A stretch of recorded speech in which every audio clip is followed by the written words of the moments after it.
Classificação indicativa. Livre para todos os públicos.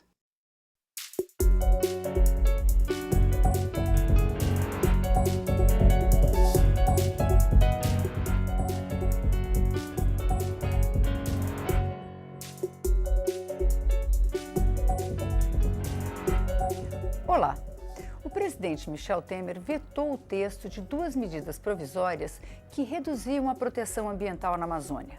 Apesar de enviados pelo governo federal, as MPs 756 e 758 foram alteradas pelo Congresso, ampliando a diminuição da Floresta Nacional do Jamanchim, no Pará. O anúncio de que grande parte da floresta que foi ocupada por grileiros depois de sua demarcação teria sua ocupação flexibilizada gerou grande reação de entidades ambientalistas e do próprio Ministério do Meio Ambiente, que pediu o veto. O ministro do Meio Ambiente, Sarney Filho, informou, porém, que será enviado um projeto de lei ao Congresso em regime de urgência, propondo a transformação de 480 mil hectares da flona de Jamanchim em área de proteção ambiental. Exatamente a mesma proposta original da MP, que foi ampliada pelo Congresso. Ao mesmo tempo, está em discussão a revisão da Lei de Licenciamento Ambiental. Todas essas mudanças têm provocado inquietação com relação ao futuro da proteção ambiental no país e colocado em risco os investimentos internacionais. A Alemanha e Noruega são grandes doadores para a área de proteção ambiental e, se essa colaboração for interrompida, pode comprometer até mesmo a atuação de órgãos públicos de fiscalização. O Câmara Debate da Rádio TV Câmara vai discutir esse panorama com os deputados Léo de Brito, do PT do Acre, e Celso Maldaner, do PMDB de Santa Catarina. Deputados, antes da gente entrar em cada uma dessas questões, tem diversas questões ambientais aqui em tramitação no Congresso. O presidente da Noruega afirmou que, se o Brasil não voltar atrás nessas propostas que estão tramitando no Congresso de flexibilizar a proteção ambiental, eles vão cortar o financiamento. A Noruega é responsável pela maior parte do Fundo da Amazônia, de proteção ambiental da Amazônia.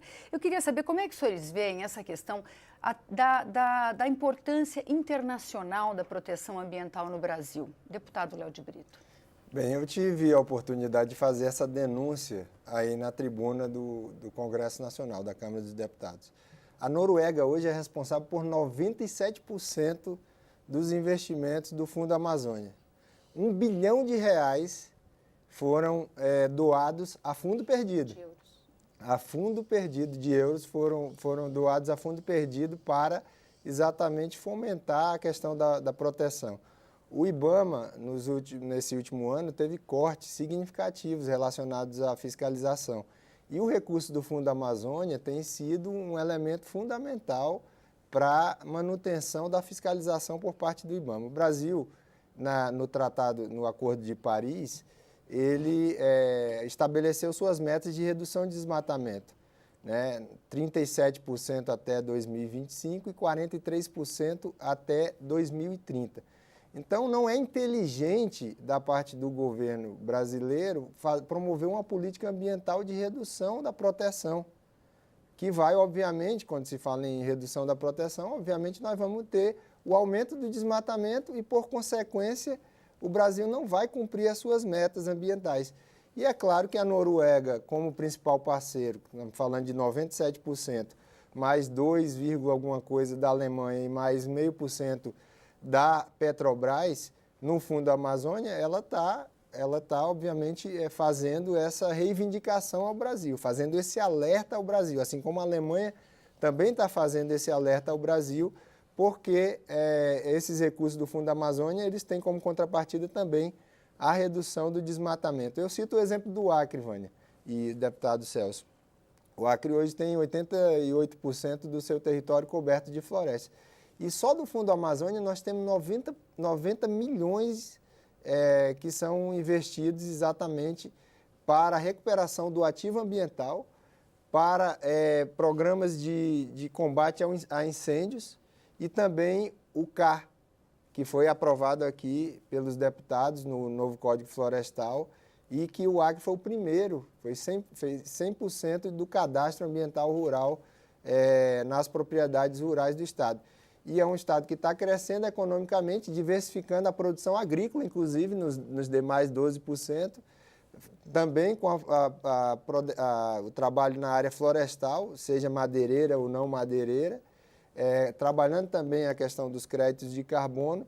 Ele cresce, distribui renda, tem a preservação ambiental e também o respeito aos indígenas, às comunidades tradicionais, nas unidades de conservação que foram criadas. Nós temos mais de 50% do território de unidade de conservação e reservas indígenas.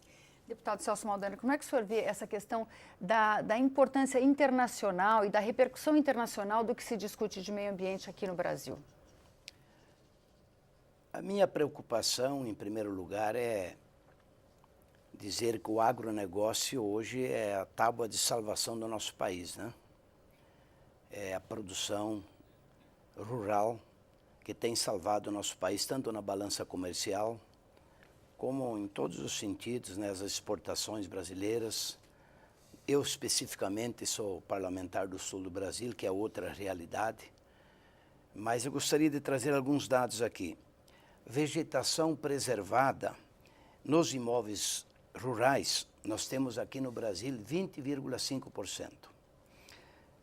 Vegetação preservada em unidades de conservação, nós temos aqui no Brasil dados atualizados, dados de hoje.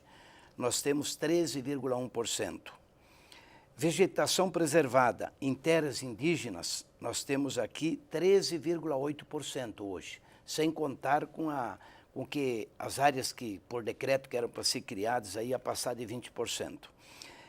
Terras devolutas, nós temos aqui da União, 18,9%. Somando isso aí, passa de 65% do que está sendo preservado hoje no país.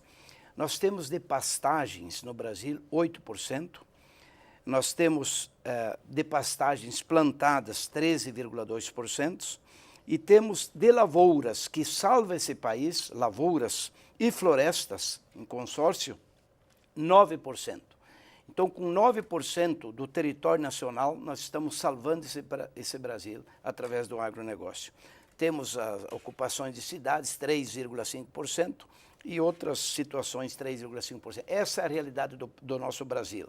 Então, acho que ninguém do mundo pode falar do Brasil em questão de preservação do meio ambiente, conservação de florestas. Nós somos o exemplo para o mundo.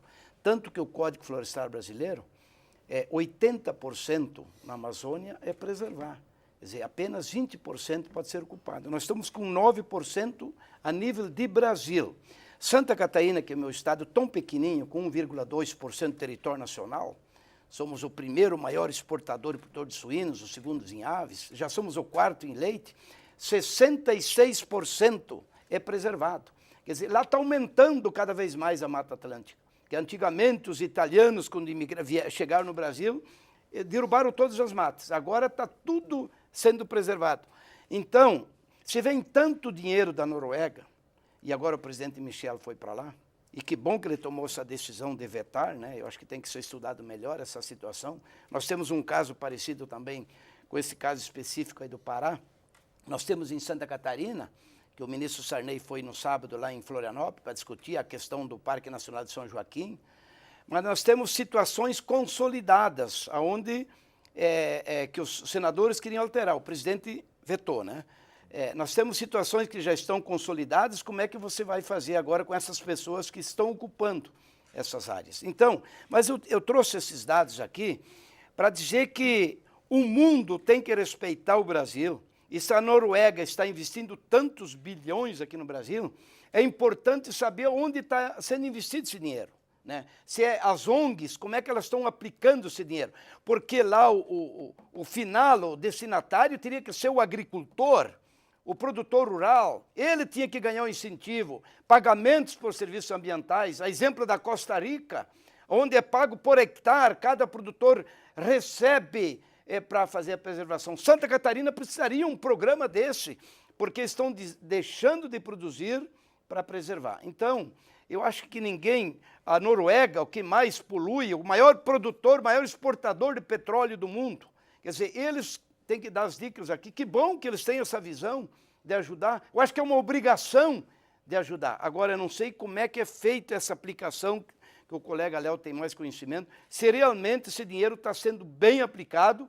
Pelo jeito não, porque segundo os dados está aumentando o desmatamento, não sei se é verdade. Tá, segundo os dados agora, aumentou o desmatamento lá na Amazônia. Então, talvez não, esse dinheiro não está sendo bem aplicado na fiscalização para evitar esse desmatamento. Deputado Léo, o senhor quer responder? Como é que, o senhor tem algum dado sobre como que é aplicado? O senhor deu alguns exemplos no Acre. Eu citei os 3 exemplos do Acre, mas um dos maiores exemplos também é o próprio IBAMA. Nós estamos falando aí que o IBAMA, nas suas ações de fiscalização, ele também é fortalecido pelo chamado Fundo Amazônia. Quando eu falo desses 3 programas, recuperação do ativo ambiental, o combate aos incêndios na Amazônia e também o cadastro ambiental rural, eu estou falando exatamente do fortalecimento dos pequenos agricultores. E aí é importante dizer, deputado Celso, na realidade da Amazônia, os pequenos agricultores acabam sendo os que mais desmatam, por conta de que muitas vezes não têm acesso às tecnologias, à mecanização, não têm acesso à assistência técnica. E esses recursos, eles também fortalecem essas ações.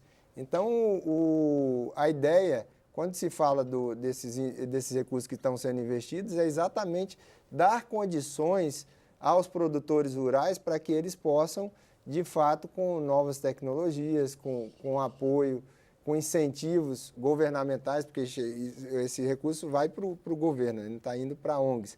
Tem algumas parcerias que são feitas com organizações que são organizações que já têm um know-how de muito tempo e locais nessa área, mas é exatamente para fortalecer essas áreas. Para você ter uma ideia, o Acre é um dos exemplos desse modelo de sustentabilidade.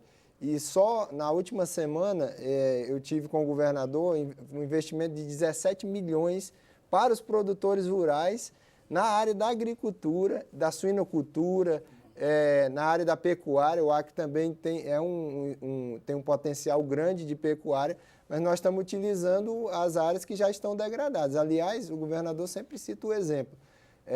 A área degradada do Acre ela é praticamente a mesma do Chile, de um país como o Chile.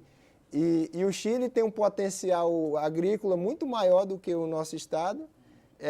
Portanto, nós consideramos o seguinte: se a gente investir mais em tecnologia, se a gente incrementar nessas áreas que já estão degradadas a produtividade, uma produtividade maior, valorizando o pequeno, o grande produtor, nós temos condição de melhorar, que eu acho que o agronegócio tem feito bem.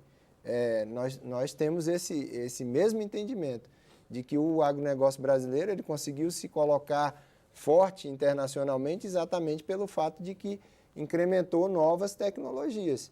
E é claro que ainda tem muitas terras. Quando a gente fala das terras devolutas aqui, nós não estamos falando que as terras devolutas, 100% delas são em áreas preservadas, necessariamente, né? Esse território todo de terras devolutas. Então, tem esses potenciais. Agora, uma coisa nós não podemos deixar de pensar: o Brasil assumiu compromissos internacionais. Agora, lá nos Estados Unidos, o Trump saiu do Acordo de Paris. Por incrível que pareça, qual foi o maior, digamos, da onde veio a maior grita? Foi dos próprios empresários, e ele vem do ramo empresarial. Por quê? Porque a tendência hoje da economia mundial, nós estamos vendo aí carro elétrico, nós estamos vendo novas tecnologias, nós estamos vendo energias com base sustentáveis, como o caso da utilização da energia eólica, da energia solar. A nova tendência, e essa tendência, deputado, tem que ser também para a produção dos alimentos para o mundo, é o incremento de novas tecnologias e, claro, a gente caminhar cada vez mais para uma energia limpa. Quando a gente fala de um território que ele é coberto de vegetação, não necessariamente esse território ele não pode ser utilizado economicamente. Quando a gente fala das unidades de conservação de uso sustentável, lá você pode ter produção de castanha, de borracha, pode ter programa de floresta plantada, como nós temos do açaí. O açaí, hoje, em qualquer lugar do mundo, ele tem um potencial enorme. E o turismo ecológico também. Então, nós temos que pensar nesse espaço de vegetação não só como um espaço que vai ficar intocado, mas um espaço que pode ser utilizado economicamente. E a gente continua essa conversa daqui a pouquinho.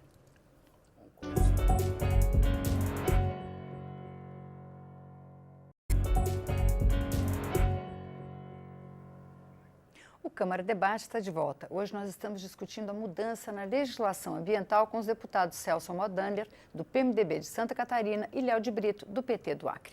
Deputado Celso, o ministro do Meio Ambiente, ele avisou que o governo vai enviar novamente esse projeto que transforma a floresta, parte da Floresta Nacional do Jamanchim, em área de proteção ambiental. Floresta Nacional, para quem está nos assistindo em casa, a Floresta Nacional é uma área de proteção absoluta. E a área de proteção ambiental cabe alguma exploração de algumas atividades econômicas misturado com preservação. Quando essa MP chegou ao Congresso, o que se discutiu é que ela pacificava uma área que havia muito conflito, que era uma área que foi muito ocupada, que já havia muita gente trabalhando ali há muito tempo. Como é que é essa questão, como é que o senhor vê essa MP? Porque parece que ela foi muito ampliada. Como é que o senhor vê essa questão da tramitação aqui no Congresso? Com certeza, eu não conheço especificamente, mas por telefonemas que eu tenho recebido, inclusive de catarinenses que têm propriedade nessa área em conflito, quer dizer, com certeza são áreas que já estão sendo exploradas, né? Então, o Senado deve ter ampliou para tornar em áreas ambientais, tirando como floresta, né, e transformando em flora. Por exemplo, deve ter áreas lá que já estão, não digo, eu diria até consolidadas, áreas que já estão sendo exploradas, já deve ter pecuária, ou mesmo plantação. Então, o Senado teve a intenção de ampliar para proteger esses que já estão produzindo. Então, eles queriam transformar numa área ambiental preservada, quer dizer, então, eu acredito numa APA, né? APA. Então, eu acredito que deve ser pontos específicos, a exemplo lá que nós temos também em São Joaquim, e o ministro foi a Santa Catarina, porque nós temos pequenos agricultores há muitos anos já estabelecidos e ocupando ao redores ali algumas áreas que já estão consolidadas, como é em Lauro Miller, lá naquela região. Então, para mim, essa medida provisória agora, ela deve vir estimulando a preservação, a sustentabilidade, mas aquilo que já está consolidado, que já foi, no caso, desmatado. Eu quero concordar com o Léo aqui 100%. Eu entendo que eu acho que não precisa mais derrubar uma árvore nesse país, não precisa, nós podemos preservar. Porque antigamente não tinha tecnologia, então nós temos milhares e milhares de hectares degradados. Então acho que dá para dobrar a produção no Brasil, que tem praticamente 50 milhões de pessoas passando fome, 1 milhão de pessoas passando fome no mundo, né? Muita gente passando fome no mundo, acho que tem condições de saciar a fome do mundo e dobrar a produção de alimentos aqui no Brasil sem desmatar mais nada. Só recuperar as áreas degradadas, porque hoje nós temos tecnologias, hoje nós temos a Embrapa, que é um orgulho, que exporta tecnologias para outros países. Por exemplo, a África não compete com o Brasil. Por quê? Porque não tem a tecnologia que nós temos. Então, hoje, com menos áreas, antigamente, eu sei lá na nossa região, tu botava uma cabeça de gado em 2 hectares. Hoje são de 10 a 15 cabeças por hectare. Quer dizer, então, é agregação de valor, é agregar, é recuperar a área degradada. Então, eu acho que nesse sentido, que tem que cada vez mais aplicar as tecnologias que nós temos, a recuperar as áreas degradadas sem fazer desmatamento, né? Claro que tem programas de sustentabilidade, de manejo, né? Mas não desmatar totalmente, que não há necessidade. Então, acho que nós temos tudo para dobrar a produção de alimentos nesse país, principalmente preservar os pequenos agricultores familiares, né, sem desmatar mais nada. Então, acho que a minha preocupação inicial que eu coloquei, será que aquele agricultor familiar, o pequeno agricultor que mais desmata, como o colega colocou, será que ele está recebendo diretamente o incentivo desse dinheiro que vem na Noruega, vem bilhões, será que está chegando na mão dele para ele preservar? Então, é isso que eu não tenho esse conhecimento profundo, né? Eu acho que o importante é chegar lá na ponta, porque Santa Catarina, por exemplo, é um estado diferente, mas ninguém recebe nada. Ele tem lá 12 hectares, tá? A metade da 7, 8 hectares está preservado, a coisa mais linda, como é bonito de olhar. Agora, ele está recebendo? Não está recebendo nada. Então, É a mesma coisa você na cidade, você tem o teu imóvel, você não precisa preservar, você é dono 100% daquele imóvel. Lá no interior, não, você tem uma escritura de 12 hectares, você usa 4, 5 hectares para tirar o sustento da tua família, com agregação de valor, tecnologia que eu já falei, a bovinicultura de leite, por exemplo, nós colocamos lá 15 vacas de leite num hectare, mesmo gado de corte, 10 cabeças por hectare. Quer dizer, isso, agora o que está sendo preservado, lá é só 20%, né? Mas está em 65%.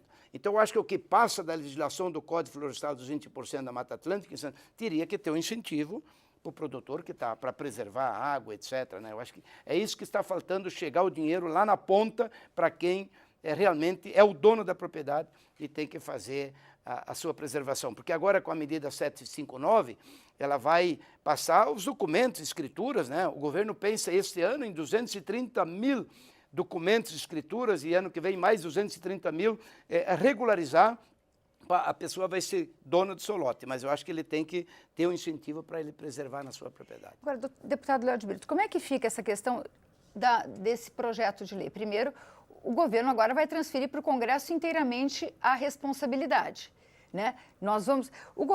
A proposta é transformar 480 mil hectares da FLONA, da Floresta Nacional de Xamanchim, em área de proteção ambiental. O Congresso tinha transformado isso em mais de 800 mil hectares. Agora, se cada vez que uma floresta for invadida, a gente for lá e for regularizando, isso vai chegar até onde? Como é que o senhor acha que vai tramitar esse projeto aqui? Olha, vamos voltar aos 800 mil? Vamos chegar na mesma situação? Primeiro é o seguinte, eu acho que o governo errou ao mandar as MPs 756 e 758 por medida provisória. Nós questionamos muito isso aqui no plenário, a constitucionalidade, porque o artigo 225 da Constituição fala em lei específica. Nós estamos falando de uma lei. Não tem os pressupostos de urgência e relevância, não estão presentes. Agora o governo coloca um projeto de lei, depois do veto. Aliás, o WWF fez um posicionamento recentemente, depois do veto, colocando de maneira muito clara que o governo tira com uma mão, porque vai na viagem lá à Noruega, mas coloca com outra, porque, vamos deixar bem claro, o regime que existe mais flexível de unidade de conservação é a APA. E o governo está transformando uma floresta nacional numa APA. O fato de ser lei, deputado Maldame, não ser medida provisória, vai permitir com que a gente possa discutir melhor. Eu acho que isso é o que é fundamental no debate, que não aconteceu. E aí o Senado fez aí um conjunto de mudanças que foram muito ruins. E na Câmara a gente ainda conseguiu fazer algumas mudanças que foram importantes. Mas a minha preocupação fundamental é que o Brasil não faça acenos para retrocessos. Porque o Brasil foi um dos exemplos, um dos líderes nas negociações das conferências do clima. E, obviamente, que nós queremos mais recursos. Se a Noruega está investindo 1 bilhão hoje, por que não investe 2, 5 bilhões? A Alemanha, outros países investem. É isso que nós queremos. Nós queremos mais programas sustentáveis. Na Amazônia nós temos 25 milhões de habitantes. Se eu acho que a gente não pensa nisso, a gente pensa muito. Porque não é só a floresta que está lá, que o estrangeiro olha para a floresta, mas tem 25 milhões de pessoas que dependem, precisam comer, precisam ter acesso à saúde, à educação, precisam se comunicar. Então a gente está pensando nessa perspectiva e nessa diversificação. Para mim, o modelo de desenvolvimento ele tem que ser um modelo da diversificação. É o crédito de carbono, é a agricultura, é a pecuária, é o turismo, é aproveitar a floresta de maneira sustentável. Nós pensamos assim, agora para isso nós precisamos de investimento. O governo não pode, falou-se aqui da lei do licenciamento, o governo não pode acenar para um outro caminho. Para mim o caminho é da economia limpa e o Brasil pode ser um grande exemplo para o futuro na agricultura e em todas as áreas, se ele pensar, se ele tiver uma visão de futuro, que, por exemplo, nós estamos tendo lá no estado do Acre. Eu acredito que o Acre hoje se coloca internacionalmente, inclusive, com outras unidades subnacionais, outros estados federativos, como um exemplo muito interessante aqui no nosso país. Bom, nosso tempo está terminando, eu queria dar 30 segundos para cada um dos senhores, só para concluir essa questão da relação ambiente e...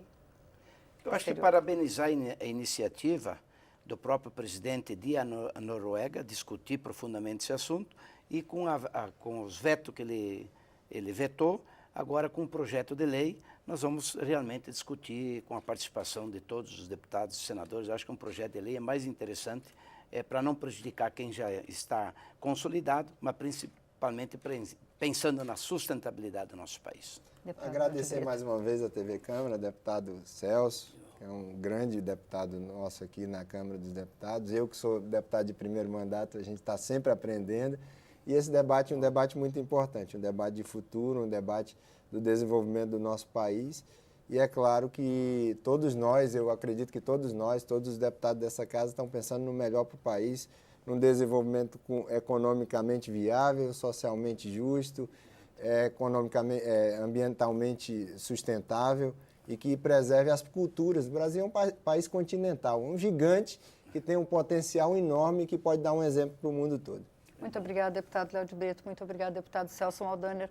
O Câmara Debate termina aqui. Você pode rever ou compartilhar este ou outros programas na nossa página, câmara.leg.br/Câmara Debate. Nós também estamos no YouTube. Obrigada pela audiência e até a próxima.